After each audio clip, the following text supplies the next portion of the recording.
Okay, so hey everyone, this is the final cut for the entire presentation. I'm going to go through the entire presentation from here on out. If you want to just look at the presentation without me talking, just hit the mute button. I don't mind, but I'm actually going to narrate all the actions and what they mean and how they do it one last time so that we all have it in one final go, and you can look at other people's slides to see how you can transition into them, what you can say, etc., etc. Okay, starting off with this is the first slide. I'm going to introduce the book and say that we read the book Guess the Chic by Elizabeth Warnock Fernia, and then yeah, that's pretty much it. That's all I'm going to say.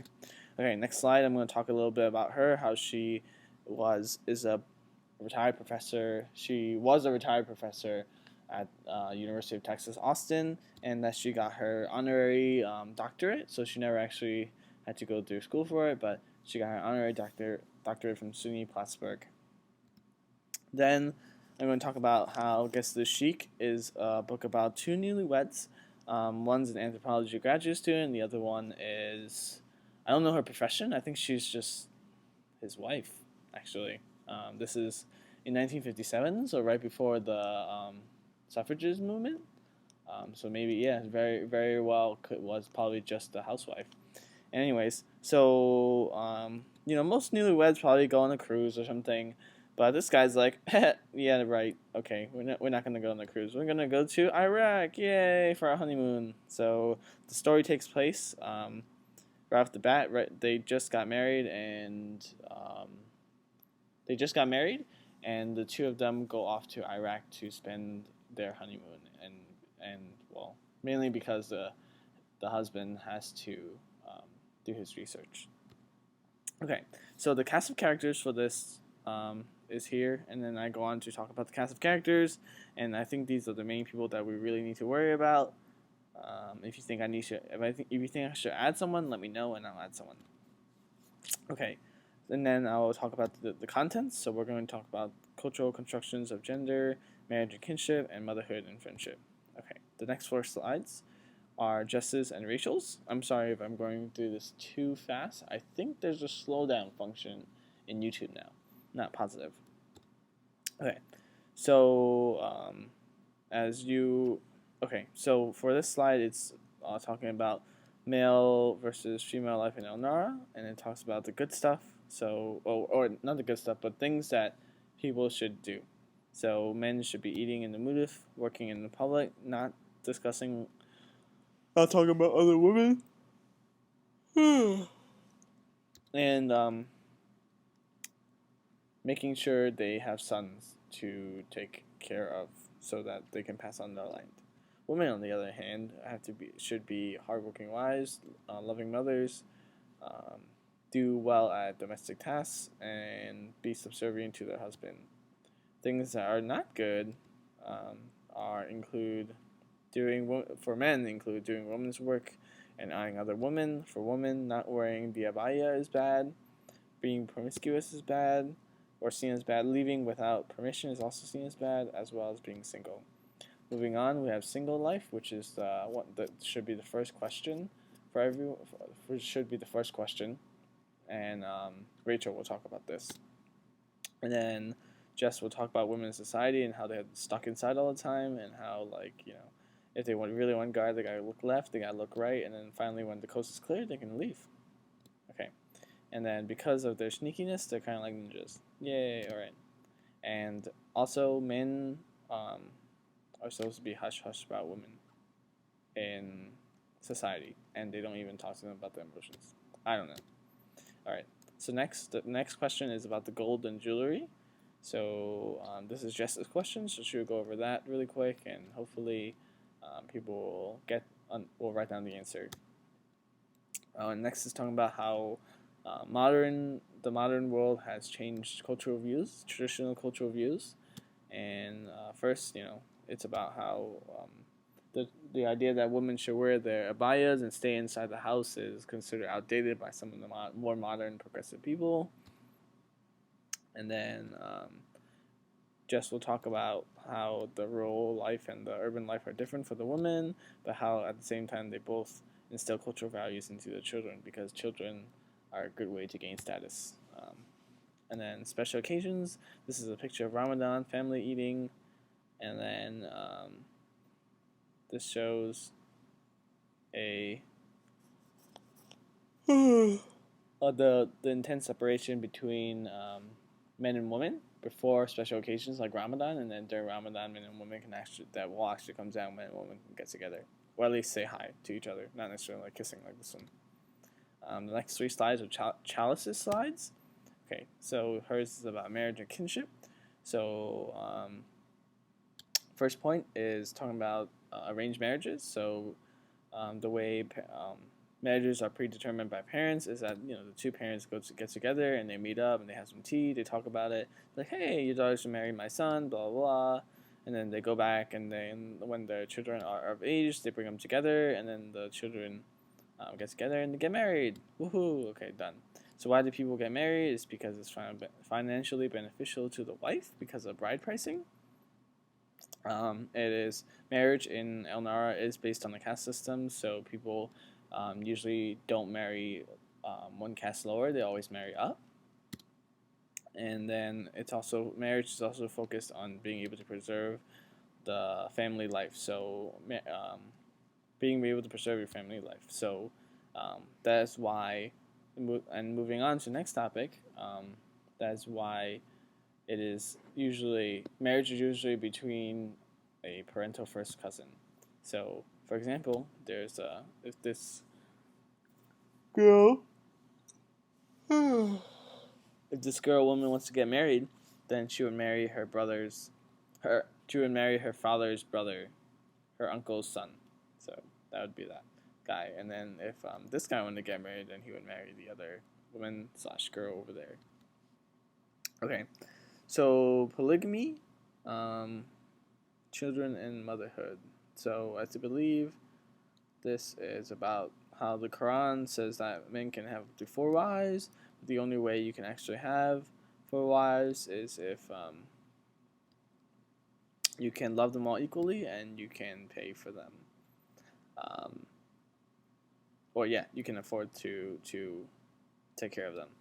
And then it helps with house labor, fulfills economic and social needs, better than spinsterhood, and etc.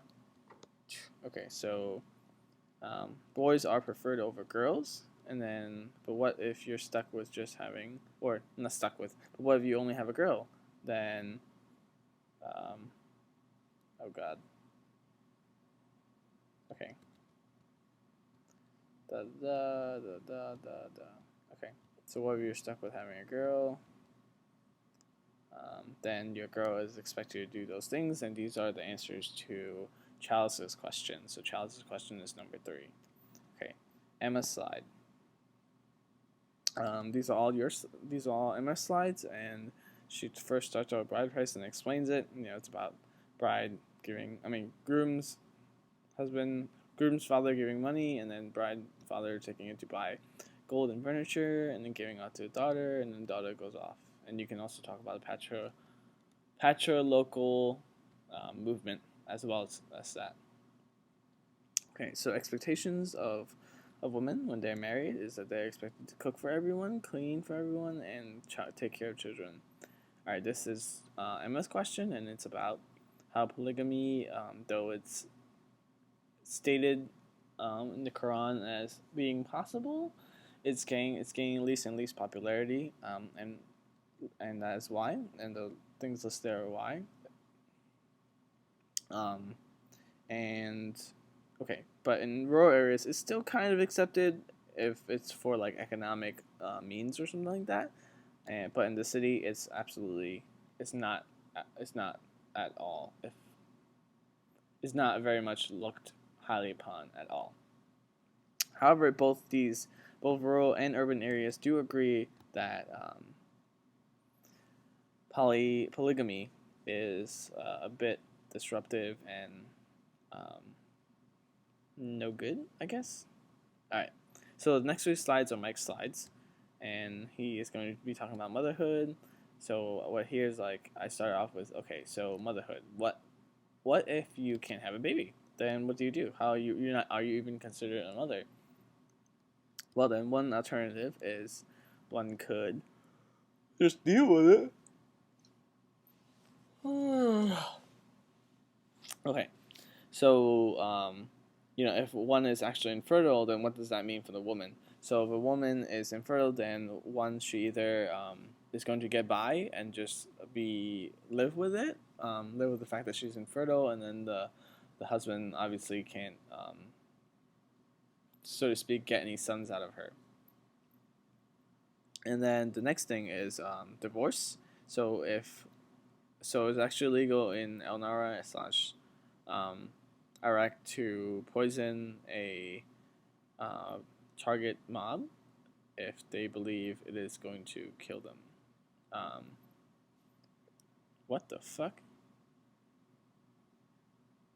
Oh wow. I can't believe I just recorded that. Okay, anyways, so two things can happen if you don't produce, if you're infertile. And one of the things that can happen is you just deal with it, and the other thing that can happen is that you can get divorced. However, divorce is in fact very rare, so women don't really have to worry about that. Most of the men treat them pretty well. Okay, next is so what if you do manage to have a child? So what happens then? Well, you're gonna send the child off to get an education, so that the child can get you lots of money, and of course bring you back some love.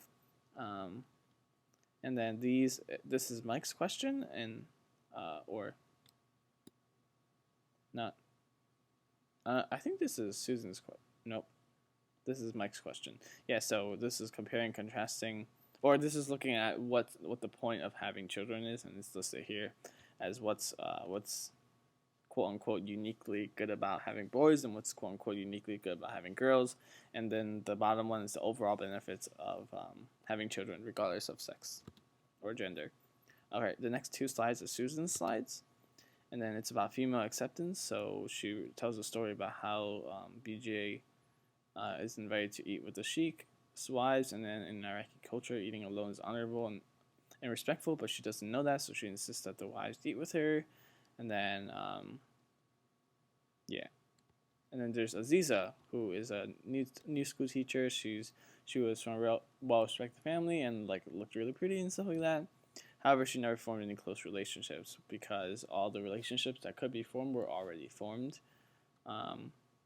And then finally, this is Susan's question, and it's about how friends can be made, and comparing how friends in Iraq are made differently than friends in the United States. I would highly recommend using examples here straight from the text, so that it shows that we read the book and we're not just saying random stuff. So friendship and female acceptance is very important, because if you're in Iraq and the female women don't like you, then you're pretty much screwed, because only women are like the only way you can have any source of companionment when you're in Iraq. Alright, so just recap and summarize. Basically, number one, we talked about gender construction, so how there's like a really big wall between what women do and what men do. Next is children and abayas. So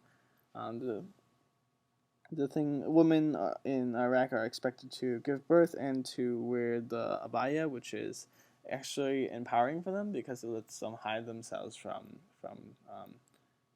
evil glances of men, basically. And then third, school is cool, education is great, and I'm assuming we're going to give some examples about how people are going to get educated, and why education is really good, because it raises status, and etc. and etc. Okay, and then conclusion. So this is a conclusion, and the final statement that I say is one should not view other cultures ethnocentrically, because Elizabeth went into this, or BJ went into this completely thinking that she wasn't going to wear the abaya, and that this was all going to suck, and etc., etc. So, yeah, the idea is to not do that. All right, that was really long. Hopefully that we will take 20 minutes for that. All right, thanks everyone for listening, and I hope this all works out.